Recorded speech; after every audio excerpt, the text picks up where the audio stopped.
This is problem 13.60. It's on page 576. A 2 kilogram collar is attached to a spring and slides without friction in a vertical plane along the curved rod ABC. So B is below A and C. The spring is undeformed when the collar is at C, and its constant is 600 newtons per meter.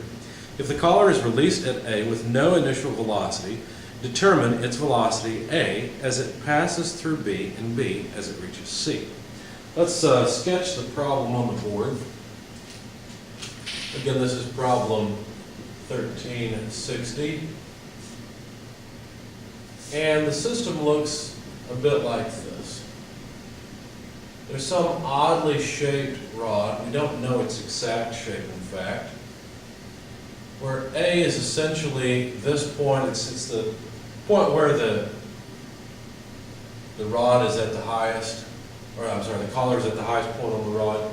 And then C is a similar point on the other side. They're both at the same elevation. But B, by the way, that should look more like the collar over there. There we go. B is the point at the bottom of the rod where the collar would be in this position. Now there's a spring that is directly above B and across from the line between A and C. And this point is called O. It's a pivot point attached to the ceiling, and there's a spring along the line from O to A. As the collar moves around, the spring changes its deformation. Now some of the dimensions given, in fact all the dimensions given, are 0.2 meters of height between O and B. It's given as 200 millimeters, but I've just changed that to meters immediately. Between C and O, that distance is 0.15 meters. Between A and O, the distance is 0.25 meters. So there are the distances, and as we read, the spring constant K is 600 newtons per meter. The collar is released from A with no initial velocity, and we're supposed to determine the velocity at B and C. Okay, so we will write an equation to relate them.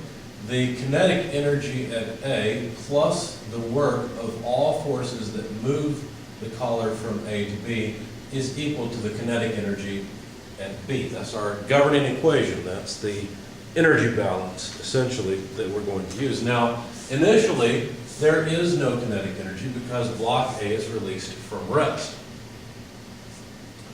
And let's see. We should be told the unstretched length of the spring. Yeah, the spring is undeformed at C. So the free length of the spring is this 0.15 meters. So the deflection of the spring, let's just go ahead and calculate it and relate it to the positions.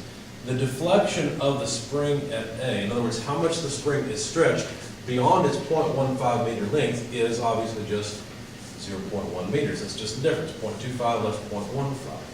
At B, the stretch of the spring, if you will, is 0.2 meters less 0.15, which is 0.05 meters. So now we know how much the spring is stretched when the collar is in position A versus when it's in position B. So that's going to be important later. Now, we'd like to find the kinetic energy at B. So how would we expand this? Well, we've got to think of what forces do work on the collar. So what is there? Well, there's a spring doing work on it. There's force times distance work there. Well, is there really? Is that possible? You might look at this and say, well, how could the spring do work on the collar since it looks like the spring force is always centrally located? But you're not guaranteed that that's the case, because the shape of this rod is not just circular. Notice the radius is changing. It's 0.25 here, it's 0.2 here. So the force from the spring onto the collar is not just a central force. There will be a component that is tangential. Even though it looks like it in my drawing, which of course is not to scale, but there will be a slight variance in the direction of that force, and that slight variance is what allows the spring to do some work on the collar. So fortunately, we really don't care about the details of what direction the force is or the direction of the velocity. As I said before, in chapter 13, in the energy chapter, it's really a lot easier because we don't have any vectors to deal with. So we don't have to worry about direction near as much. Okay, so negative weight delta y, this would quantify what gravity does. It'll basically just tell us how gravity affects the motion of the collar. And then we also need plus 1/2 k. And let's see, we want to go from A to B, so it should be delta x A less delta x B, and let me not forget the square on both of those. All right, so initially, let's see if this term makes sense. Well, delta y will be negative as we go to B, so we'll get a positive term from gravity. Gravity will contribute to the kinetic energy, 1/2 mvb squared.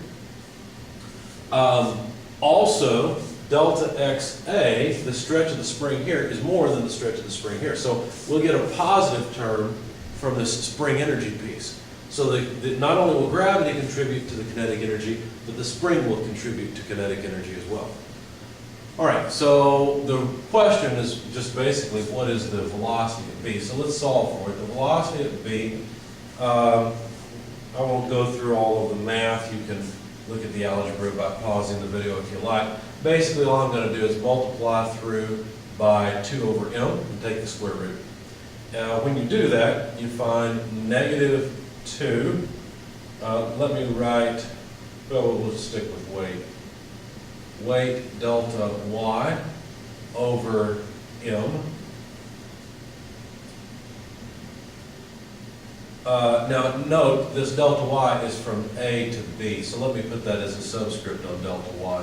This delta y from A to B as the collar goes from A to B. So let's see, 2 over m, yeah, that takes care of that. 2 over m here is going to give us plus k over m times delta x a squared less delta x b squared. And there's our equation. Now, let me make one quick modification to this. The weight is the same thing as mg, so the mass will cancel, and what we will be left with is just this 2g delta y, or negative 2g delta y, plus k over m, quantity delta xa squared less delta xb squared. Okay, so the velocity then, we should be able to plug in numbers and get a result. Negative 2g, we are in metric units, so 9.81 meters per second squared is the acceleration of gravity. Delta y, now be careful, delta y is a negative thing because we're moving from A to B. So the change in the elevation of A is in the direction of gravity. And so that's a negative delta y because this equation basically, or this bit for the gravity has a sign built into it. It always assumes that y, positive, is opposite of the direction of gravity. So anyway, where were we? This would be negative 0.2 meters plus, it looks like I'm going to run off the board here a bit. Let me just go ahead and collapse these two. The two negative signs go away. 0.2 times 2 is 0.4. Of course, putting the meters with the other meters, we have meters squared, so let me cheat a little bit and do this for the sake of space. Okay, so there's our first term, plus we need K, the spring constant, that's just 600 newtons per meter, divided by the mass, and the mass was given, of the collar, yeah, the mass was given as 2 kilograms, so let's just plug that in, 2 kilograms. Multiplied by delta x a squared, delta x a squared would be 0.1 squared, less delta x b squared, so that's 0.05 squared, and this would have units of meters squared. I just didn't attach it to each term. Now, a newton is a kilogram meter per second squared, and so the kilograms are going to go away. And let's see, what else would go away? Anything? Well, we'd have meters and meters canceling here, so we'll have meters squared per second squared and meters squared per second squared, so everything's all right. Take the square root, we'll have meters per second. When you do that with your calculator, you'll find this is about 2.4848 meters per second. Now, to move on and compute the speed at C, you may be tempted to say, well, at C, A is at the same elevation as the collar is the same elevation at C as it was at A.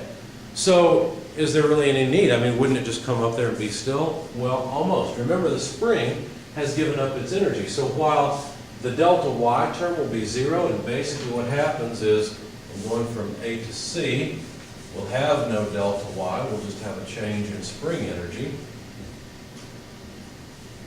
Okay, so now this will give us the velocity at C. We still have the change in the spring energy.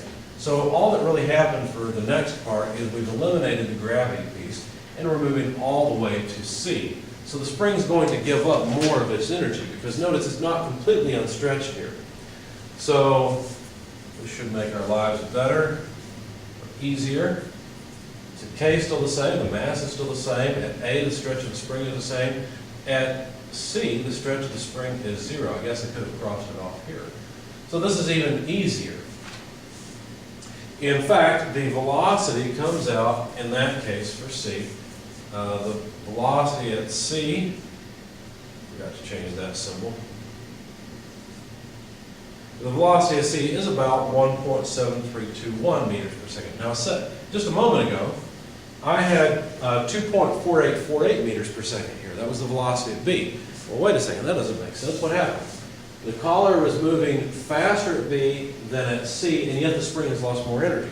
Yes, but don't forget, the collar had to come back up. So while gravity and the spring helped us, helped the collar accelerate as it moved from A to B, as the collar moved back up from B to C, then gravity did negative work, basically, and extracted energy from the kinetic energy of the block. But there's still some kinetic energy of the collar, because the spring is less stretched at C than it was at A.